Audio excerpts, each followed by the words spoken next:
General reading po para sa mga air sign, the Gemini, Libra, and Aquarius. Lala baby, nagpapakilala. Good morning, good afternoon, good evening sa inyong lahat. So, simulan na po natin the energies surrounding you sa mga natitirang araw at linggo ng month of May. Okay? So, naririto ang tinatawag the Nine of Cups. Yan ha, okay? The Nine of Cups is may kinalaman sa tinatawag na paghihinagpis. Okay? Meron ditong naghihinagpis ang kanyang kalooban, masama ang kanyang loob. Maaring sa kapamilya, 'di ba? Maaring sa asawa, 'di ba? Kung kanino man siya naghihinagpis. So naririto ang tinatawag na the Six of Wands, 'di ba? So ibig sabihin nito, yung tinatawag gusto niya na siya is marinig, 'di ba? Yan. Gusto niya na magkaroon ng pagkakasundo-sundo, 'di ba? Nahihirapan ang kanyang damdamin. Yan ha, okay. So sino siya sa buhay mo? Okay?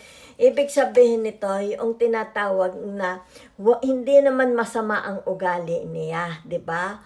Kung meron mang hinanakit, it's like dito, kung sino man itong mga naghihinanakit sa kanya, 'di ba? Nagkakamali sila. Okay, nagkakamali sila.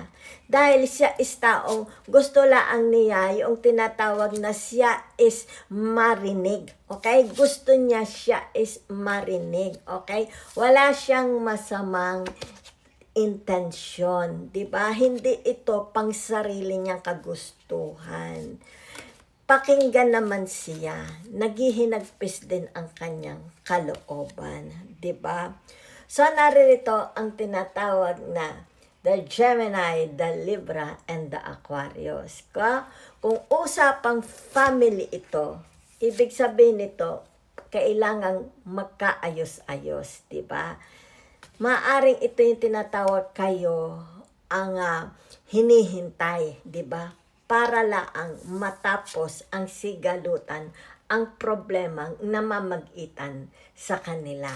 So nakita ko dito ay them and others, 'di ba? Kumbaga dito ay kayo ito, 'di ba? Ang magpupuno, magbibigay saya, mentor, advice dito. Yan ha. So ibig sabihin nito, hindi ito pwedeng daanin sa sakitan ng salita, sa tinatawag init ng ulo, 'di ba?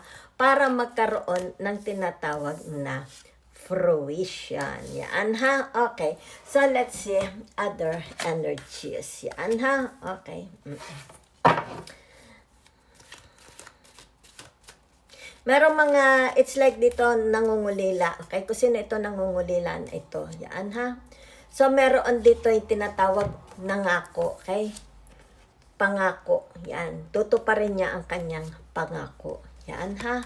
Okay.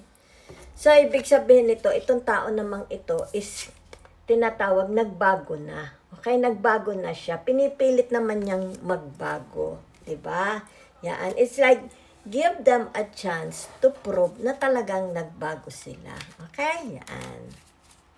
So, narito other energies. Ano itong tinatawag na tagtuyot? Diba? Tinatawag gumuguho. Yan, naguguho. Okay? It's like pumapatak. Yan ha? Okay. Ano ang gumuguho? Their health, their job, their money, 'di ba? A relationship, marriage, friendship, 'di ba? Trabaho, hanap buhay, business, 'di ba? Yan. So ibig sabihin nito, gumawa ng alternative, okay? Yan. Kailangan ito is agapan, okay? Put it into action, magplano. It's like tinatawag, bago ito lubusang mawala, yan. Is isasalba, 'di ba? Kailangan ito'y isalba. Yan ha, isalba kung ano itong naguguho. Okay, right in front your eyes, 'di ba? So, if it has something to do about tinatawag a relationship, kasi narito ang tinatawag na the temperance Sagittarius, di ba? Magkaroon na ng tinatawag kapatawaran between you and them, di ba? Huwag nang maghigante, di ba? So, ibig sabihin nito, yung tinatawag pang-unawa, lawakan ang pang-unawa, di ba?